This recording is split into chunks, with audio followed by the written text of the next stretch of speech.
दोस्तों, अगर आप और अच्छी नींद चाहते हैं तो हमारी प्यारी सी ऐप नींद को इंस्टॉल करें। इस ऐप पर आपको एक्सक्लूसिव स्लीप स्टोरीज़ मिलेंगी और आप बिना यूट्यूब प्रीमियम के भी इन स्टोरीज़ को बैकग्राउंड में सुन सकेंगे। इंस्टॉल करने के लिए आप हमारी वेबसाइट neend.app पर ज़रूर आइए और अच्छी कहानियाँ, स्लीप म्यूज़िक, कुछ टिप्स सुनने के लिए इस चैनल को सब्सक्राइब कीजिए।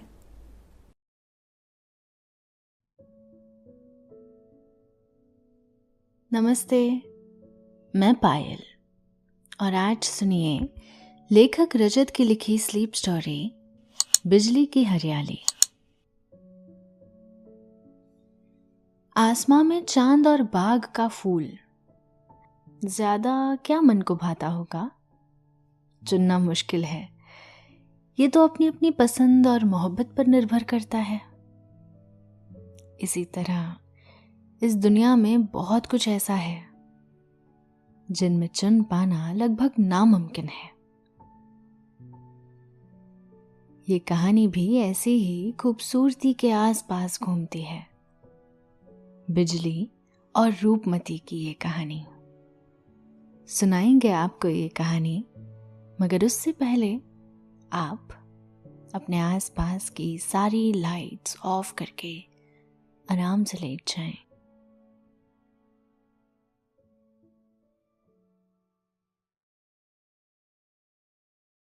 अपनी आंखें धीरे से बंद कर लीजिए। थोड़ा सा अपने शरीर को आराम दीजिए। थोड़ा और आराम। अपने शरीर को बिल्कुल ढीला छोड़ दीजिए। कोई टेंशन नहीं, कोई तनाव नहीं। अपने दिमाग में चल रहे सभी विचारों को, चिंताओं को त्याग दें। एक शांति सी महसूस करें। सभी नेगेटिव, पॉजिटिव विचारों को धीरे धीरे निकाल दें।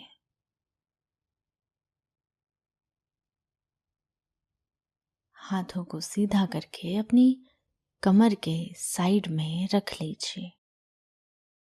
अपनी सांसों पर ध्यान लगाएं। सांसों को धीमे या तेज नहीं करना है। बस ध्यान देना है कि कैसे वो आपके नाक, गले में होते हुए आपके अंदर प्रवेश कर रही हैं और कैसे वो आपके गले और नाक के माध्यम से वापस निकल रही हैं। आपका मन शांत, एकदम शांत होता जा रहा है। आप बहुत अच्छा महसूस कर रहे हैं। खुद को काफी हल्का फील कर रहे हैं। सब तरफ शांति ही शांति है, सुकून है, खामोशी है।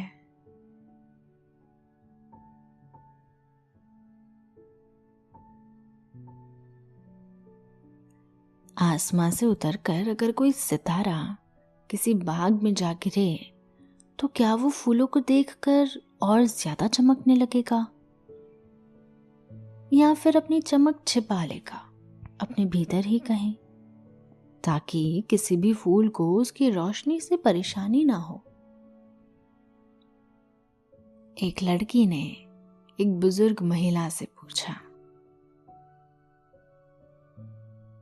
ना तो ये महिला उस लड़की को जानती थी, ना ही वो लड़की इस महिला को। बुजुर्ग महिला गांव में अपने घर के बाहर ओटले पर बैठी है। अपने बिना दांत वाले मुंह को वो लगातार चला रही है। लड़की को उसने पहले कभी नहीं देखा। बुजुर्ग महिला गांव में सभी को जानती है, यहाँ तक कि उनके रिश्तेदारों को भी जो दूसरे गांव में रहते हैं। पर वो इस लड़की को नहीं पहचान पाई जो इससे ये अनूठा सवाल कर रही है। रात का समय होने के कारण रोशनी जरा कम है। 3 घर छोड़कर एक बिजली का खंभा लगा है, उसकी लाइट चालू भी है। फिर भी रोशनी इतनी भी नहीं आ रही कि दिन जैसा स्पष्ट देखा जा सके। महिला ने अपने माथे पर पलकों के ऊपर तिरछी हथेली रखी और आड़ में लड़की को पहचानने की कोशिश की। अपनी लड़खड़ाती बूढ़ी मगर सुंदर आवाज में उन्होंने कहा, तू तो पहचान नहीं आ रही रे छोरी, कौन है तू? लड़की जो झुककर अम्मा को ही देख रही थी वो सीधी हुई। उसने अपनी गर्दन पीछे की और कहा, मैं कोई नहीं। अम्मा ने कहा, कोई नहीं क्या होए ये, कोई तो नाम होएगा ही। लड़की ने अपने दांत में उंगली फंसाई और कुछ सोचते हुए बिजली के खंभे पर उसकी नजर रुकी। अम्मा ने पूछा, अरे छोरी, बिजली के खंभे को कई देखे हैं? लड़की ने पहले आहिस्ता से कहा, बिजली का खंभा? फिर अम्मा से पूछा, आपका नाम क्या है?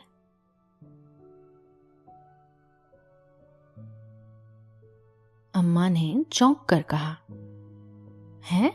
मारो नाम पूछे है? मारो नाम रूपमती है। लड़की ने धीरे से कहा, रूपमती। फिर उसने सोचते सोचते अपनी पलकें ऊपर की और आंखें बड़ी की, जैसे उसे कुछ सूझा हो, और उसने कहा, और मेरा नाम बिजली है। अम्मा ने कहा, बिजली? अच्छा नाम है, पहले ही बता देती।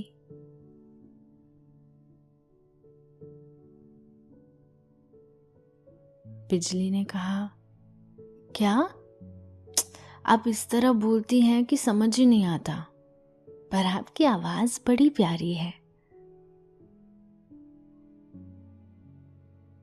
अम्मा ने कहा, अब ये तुम्हारी बोली है, हम तो ऐसे ही बोला, अब तू कहे तो थोड़ी हिंदी बोलने की कोशिश करूं।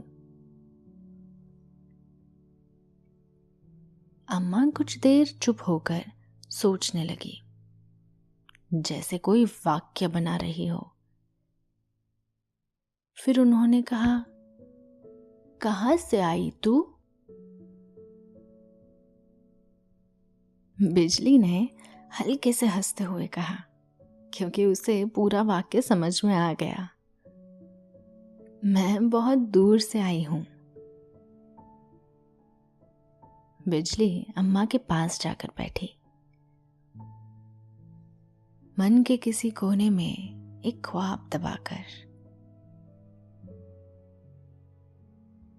बिजली का वहां से उठकर जाने का मन नहीं था, फिर भी उसने बनावटी लहजे में कहा, अच्छा तो मैं चलती हूँ।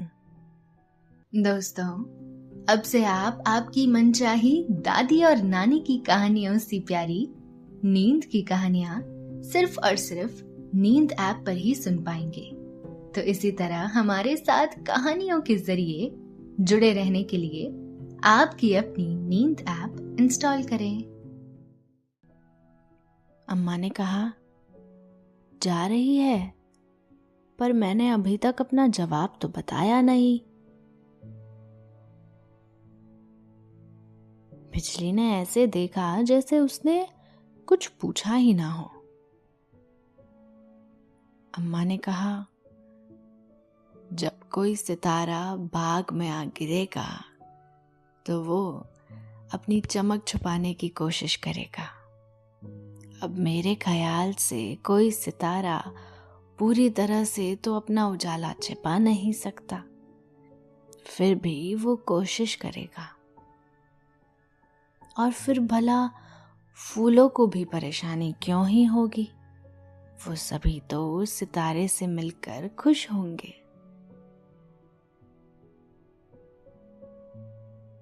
बिजली ने कहा, हाँ, ये भी हो सकता है। अच्छा जवाब दिया आपने। वैसे ये भी हो सकता है कि वो अपनी रोशनी छिपाने में कामयाब हो जाए। अम्मा ने हामी में सर हिलाकर कहा, हाँ, मुमकिन तो है। बिजली ने अम्मा से कहा, आप तो अच्छे से हिंदी बोल रही हैं, अब सब समझ में आ रहा है। अम्मा ने कहा, हाँ, आती तो है, पर बोलने की आदत छूटी हुई है, तुम्हें सुन सुन कर आ गई। दोनों कुछ देर तक बैठे बैठे बातें करते रहे। अचानक आसमां में बिजली कड़की। दोनों ने एकदम से आसमां की ओर देखा। अम्मा ने आश्चर्य से कहा, इस मौसम में बिजली कैसे कड़की? आसमां तो पूरा साफ है, चांद सितारे सभी नजर आ रहे हैं। आजकल की दुनिया में तो मौसम का भी भरोसा नहीं। अम्मा ने बिजली की ओर देखते हुए कहा, कहीं कोई तुम्हें तो नहीं ढूंढ रहा? इस पर दोनों धीमे धीमे हंसने लगे। मौसम खुशनुमा है। इस बात में सर्द हवाएं अपने पंख फड़फड़ाए उड़ रही हैं। आसमां पर चांद सितारों की चादर बिछी हुई है। बागों में फूल अपनी खुशबू आसपास के माहौल में फैला रहे हैं। कहीं से रह रहकर उल्लू की आवाज आ रही है और रात के संगीतकार यानी सभी झिंगूरे अपने सांस छेड़े हुए हैं। इसके बाद भी रात में अजब शांति है। गांव के बाहर अम्मा के घर के पीछे से करीब 1 कोस की दूरी पर पहाड़ है और उसके पीछे नदी बह रही है। गांव चारों ओर से पहाड़ियों से घिरा हुआ है और उस नदी की कल कल आवाज बिजली के कानों में पड़ रही है। दोनों ही चुप्पी साधे बैठे हुए हैं। एकांत में बिजली ने अपने स्वर बिखेरे। उसने कहा, अम्मा, आपके यहाँ कोई बगीचा है क्या? अम्मा ने बिना कहे ही हामी में अपना सर हिलाया और पीछे दरवाजे के अंदर इशारा करते हुए कहा, घर के पीछे है। बिजली धीरे से उठी। उसने अपने पास रखा हुआ बंद झोला उठाया और अपने कांधे पर टांग कर अम्मा के घर के भीतर चली गई। अम्मा ने उसे जाते हुए देखा पर कुछ कहा नहीं। गांव में अक्सर ऐसा ही होता है, जिनसे आपकी अच्छी बातचीत हो जाती है, आप उनके यहाँ बिना पूछे भी जा सकते हैं। उन्होंने बिजली को कुछ नहीं कहा। वो उसे जानती तो नहीं, फिर भी उसे उसकी बातों से जान गई थी। अम्मा को वो एक भली लड़की मालूम हुई, जिसके भीतर बचपन फूट फूट के भरा है, जो किसी कवियत्री जैसी बातें करती है। अम्मा के लिए इससे बेहतर और क्या हो सकता है। वैसे भी अम्मा अब उसे पहचान गई थी, पर उसे अभी तक उन्होंने ये बात नहीं बताई।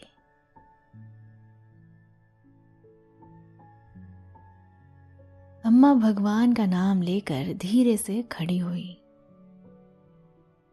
अपने घर के भीतर जाने लगी। अब तक बिजली घर के पीछे वाले हिस्से में बगीचे में पहुंच चुकी है। अम्मा घर के भीतर आई। उन्होंने पहले ही कमरे में बाएं तरफ रसोई घर बना रखा है। पूरा घर मिट्टी से लीपा हुआ है, जिसकी महक से घर सुगंधित हो उठा है। अम्मा चूल्हे के पास आई और बैठ गई। उन्होंने पास में रखी एक हांडी चूल्हे पर चढ़ाई और उसे ढक दिया। अम्मा वहीं बैठी रही। पीछे बिजली बगीचे के सामने खड़ी है। उसने अपना झोला दीवार से टिका कर रख दिया और एक जगह खड़े होकर ही बगीचे का अच्छी तरह से मुआयना करने लगी। दोस्तों, अब से आप bedtime stories, guided meditations, relaxing music, इन सब का आनंद नींद ऐप पर ही उठा सकते हैं। घर के पीछे का ये हिस्सा 40 फीट चौड़ा और 20 फीट लंबा है। बिजली ने इस बात पर गौर किया कि ये बगीचा घर के बराबर ही है। जितनी लंबाई और चौड़ाई में बाकी का घर है, उतनी ही लंबाई और चौड़ाई अम्मा ने बगीचे को दी है। ये बात बिजली के दिल को बड़ी भाई। इससे दादी का प्रकृति को लेकर प्रेम पता चलता है। बिजली ने देखा बगीचे के चारों ओर पेड़ हैं और बीच में सीधे हाथ की तरफ ही फूलों के पौधे हैं और उल्टे हाथ की ओर मिले जुले पौधे। और इस सब के बावजूद भी कहीं कहीं जगह छूटी हुई है, जिससे नए पौधे लगाने में सहूलियत हो। बिजली बगीचे के सामने कुछ देर बैठ गई। अम्मा अभी तक नहीं आई। रसोई में अम्मा जो कुछ भी बना रही है, उसकी खुशबू हवाओं के परों पर बैठी पीछे तक आ रही है और फूल पत्तियों की खुशबू के साथ मिलकर मनमोहक महक का नृत्य कर रही है। बिजली ने गहरी सांस ली और अपना झोला अपने पास सरकाया। उसने उसे खोला और झोले के भीतर झांक कर देखा। भीतर एक पौधा और कुछ बीज रखे हुए हैं। उसमें से उसने एक पौधा निकाला, गुड़हल का पौधा, जो कभी 15-20 फीट ऊंचा पेड़ बन सकता है। लाल फूलों से सजा, महकता हुआ। उसने उसे अपनी हथेलियों में थामा एक प्यारी खूबसूरत स्मृति ने जन्म लिया। पहाड़ों के बीच की कोई जगह, बिजली जिसका एक और नाम है, यानी कि उसका असली नाम छाया, जो उसने अम्मा को अब तक नहीं बताया है। बिजली उर्फ छाया की उम्र करीब 8-10 साल रही होगी। छाया आराम से शाम के समय घूम रही है। वो वहां अपनी दादी के साथ कुछ ही देर पहले पहुंची थी। उसकी दादी और वो दोनों मिलकर दादी की उन सखा सहेलियों से मिलने निकली हैं जो अब कहीं दूर जाकर बस गए हैं। यहाँ भी दादी की एक सहेली रूपमती रहती है। उसी के यहाँ वो आई है। पहाड़ों के बीच बसा एक गांव, जहाँ पहाड़ों पर भी हरियाली है और गांव में भी। पहाड़ों के बीच में से एक रास्ता जाता है। पहाड़ों के उस पार एक नदी बहती है और नदी के बाद एक जंगल है। छाया और उसकी दादी तो शहर में रहते हैं। छाया के लिए ये सब नया है, मनमोहक है। उसकी नन्ही नन्ही आंखों में खूबसूरती समाये नहीं समा रही। वो रूपमती दादी से मिलते ही कुछ देर वहां बैठती है, इधर उधर टहलने निकलती है। जब उसकी दादी ने रोकना चाहा तो रूपमती दादी ने कहा, यहाँ कोई डर नहीं है, जहां चाहे जा सकती है। और फिर छाया से कहा, और अगर कहीं भटक जाए तो मेरा नाम ले लेना किसी से भी, वो यहाँ तुझे छोड़ जाएगा। तब जाकर दादी को कुछ संतुष्टि हुई और उन्होंने छाया से कहा, जा घूमा। उसने पाया कि प्रकृति यहाँ हर कहीं फैली हुई है। पैरों तले धूल मिट्टी की सड़क है। हर 2 घरों के बीच एक घर जितनी जगह छूटी हुई है, जहां पेड़ लगे हुए हैं। हर घर के पीछे एक बगीचा नजर आ रहा है। सभी घर तो छोटे छोटे हैं, पर इस तरह से बने हैं जो छाया ने ना तो कभी देखे ना तो कभी सुने हैं। घरों की दीवारों में हाथों से कलाकृति की गई है। दूर पहाड़ों में पेड़ लहरा रहे हैं। चारों ओर से हवाएं पहाड़ों से टकरा टकरा कर बह रही हैं। जो भी छाया को देखता उसे देखने लग जाता, उसके बारे में आपस में बातें करने लगता। छाया ने देखा, यहाँ कोई उदास नजर नहीं आ रहा। सभी के चेहरे पर खुशी एवं मुस्कान है। चलते चलते छाया गांव के अंतिम छोर तक आ पहुंची, जहां से पहाड़ों तक एक खेत है। छाया वहां ठहर गई। एक घर से एक महिला निकली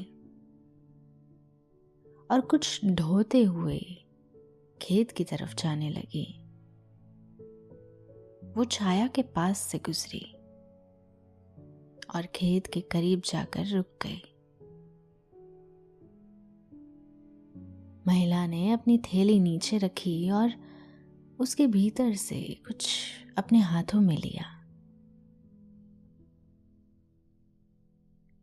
और फिर आसपास देखने लगी, जैसे किसी को ढूंढ रही हो। उसने पीछे देखा, जरा दूरी पर छाया खड़ी है जो उसे ही देख रही है। महिला ने अपने आप से कहा, ये कौन है? महिला ने फिर छाया को आवाज लगाई, ए छोरी, जरा इधर तो आ। छाया आराम से चलते हुए उनके पास गई। महिला ने उससे कहा, आज ही आई है क्या? छाया ने हामी में अपना सर हिलाया। महिला ने मुस्कुरा कर कहा, रूपमती काकी के यहाँ आई है ना?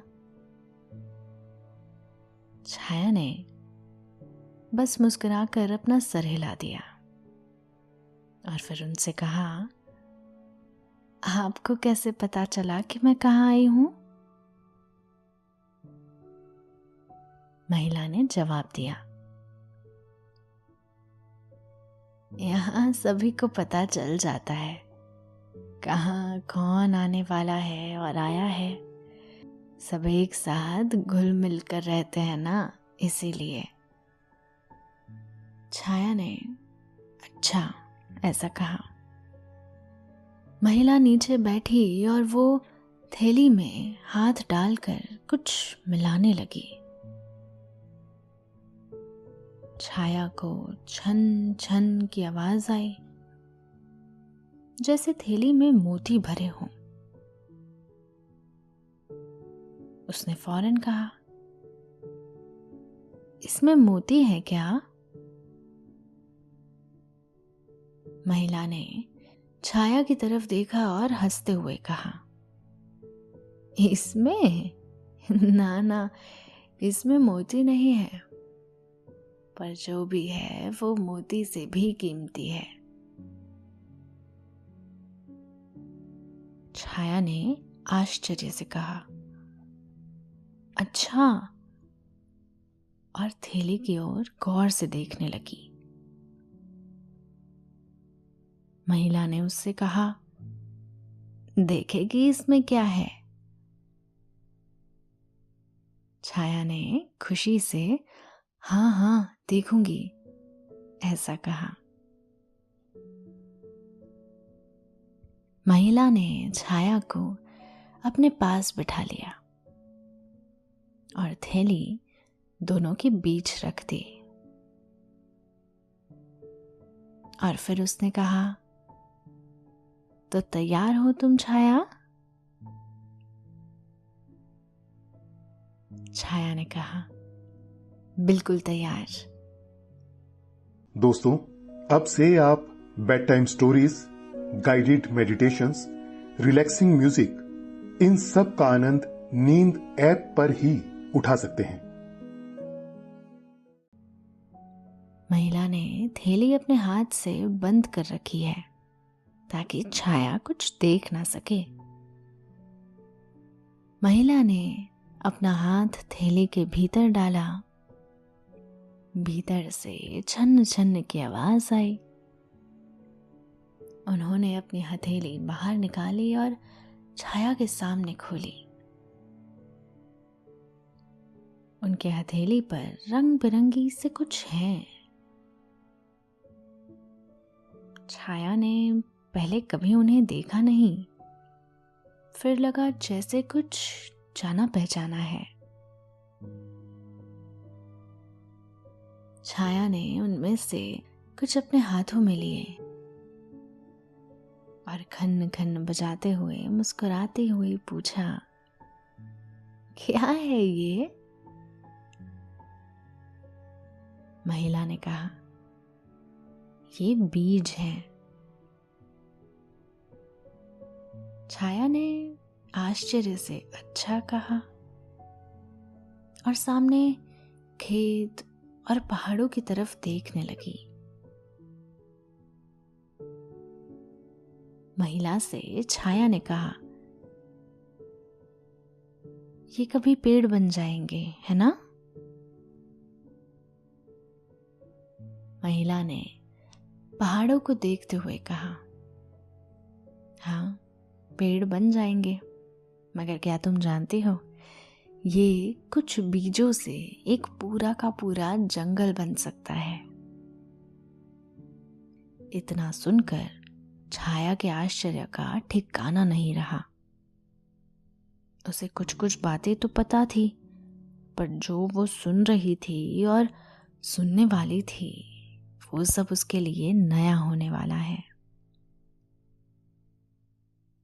महिला उसे नई नई प्रकृति की बातें बताती रही और दोनों ने साथ में बीज बोए। आने वाले कुछ दिन छाया के लिए अद्भुत, आश्चर्य और ज्ञान से भरपूर साबित हुए। उसने अपनी छोटी सी उम्र में वो ज्ञान प्राप्त किया जो कहीं कोई कॉलेज की डिग्री लेकर भी हासिल नहीं कर पाता। गांव में चंद दिन बिताकर ही उसकी जिंदगी का रुख बदल गया।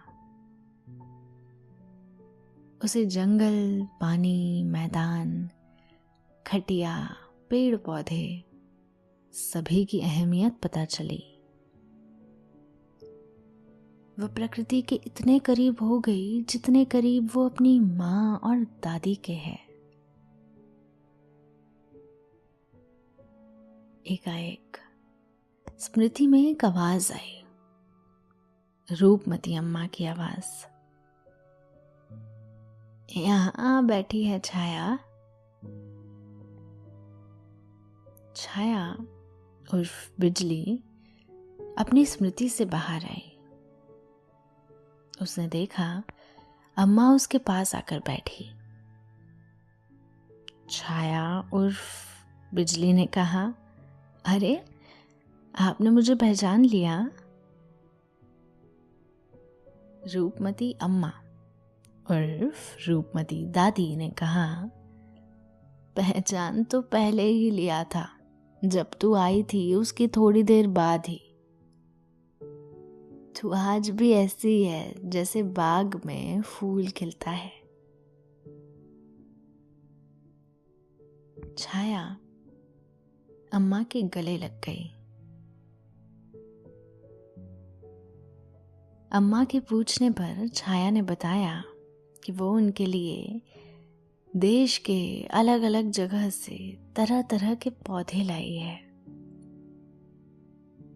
छाया ने बताया कि वो अब प्रकृति से जुड़े काम करती है। उसके अपने छोटे छोटे जंगल हैं, बाग बगीचे हैं। वो लोगों को इस बारे में शिक्षा देती है। उसने स्कूल खोले हैं जिसमें एक विषय ज्यादा होता है और वो है प्रकृति का, जिसमें बच्चों को इस बारे में ज्ञान दिया जाता है। उन्हें बताया जाता है कि इंसान की वजह से प्रकृति को कितना नुकसान होता है। हर स्कूल के पास बाग बगीचे होते हैं जो बच्चों के ही बसाए हुए बाग बगीचे हैं। छाया की बातें सुन अम्मा इतनी खुश हुई और उन्होंने उसका माथा चूम लिया और मेरी बच्ची यूं कहते हुए उससे फिर से गले लगा लिया। अम्मा साथ में गुड़ से बनी लाब बना कर लाई थी। दोनों वो पीने लगे और बातें करने लगे। उनकी बातें सुहानी रात और फूलों की तरह चलती रहीं, खिलती रहीं।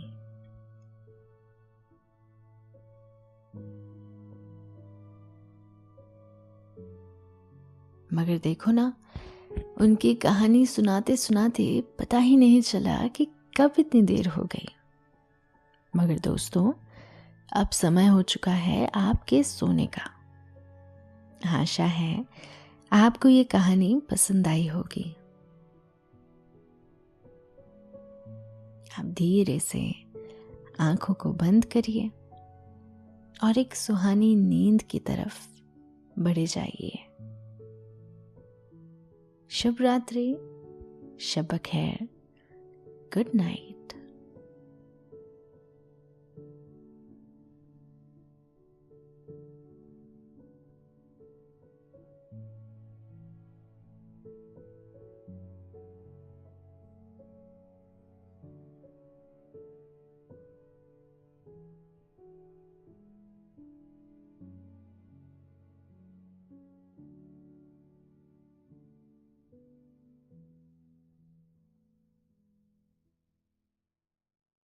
अगर नींद की कहानियां सुनकर आपकी स्लीप क्वालिटी बेहतर हुई है तो हमें कमेंट करके जरूर बताएं और इस वीडियो को लाइक और शेयर जरूर करें और साथ ही चैनल को सब्सक्राइब करना ना भूलें।